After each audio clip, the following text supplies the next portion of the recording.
kishte shumë tema të larmishme për të ndalur dhe për të thelluar, se gjithmonë mundohem të bëj një sqarim nga që ndodh një keq kuptim.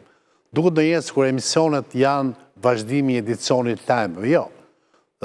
Emisionet janë thellim specifik aty ku syri i thjesht, syri që nuk e ka për detyrë ose nuk ka atë angazhim për të parë përtej fjalëve, ndërmjet fjalëve, përtej fasadës, nëpërmjet fasadës, nuk i shef, po ne mundohemi t'i shohim.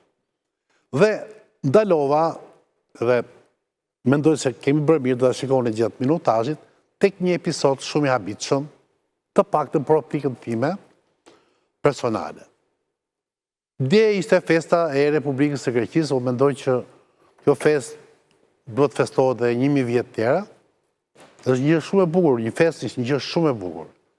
Por duket pak absurde kur një festë e tillë e revolucionit grek, të cilët e kanë bërë më së shumti edhe vëllezërit tanë arvanitës, si gjaku jon, po kjo është një temë tjetër, festohet në katedralen ortodokse autoqefale mes Tiranës në Shqipëri.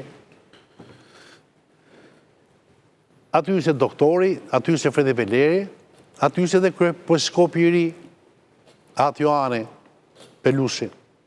Pra, do më thonë, një fest fetare, një fest zyrtare në një ambient fetar, dhe duket sikur, se dhe unë jam i krishterë dhe jam ortodoks, paktën nga babai im, por nuk jam grek, unë jam shqiptar.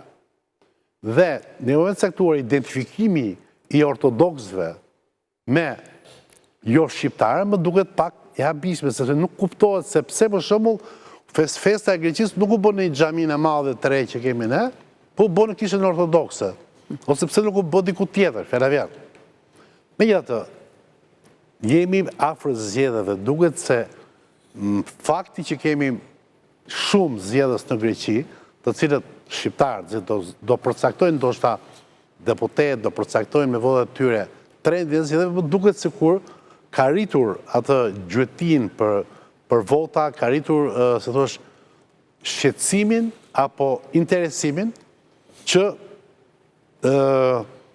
Greqia tjetë sa më, Republika Greke sa më e pranishme në këtë proces zgjedhor.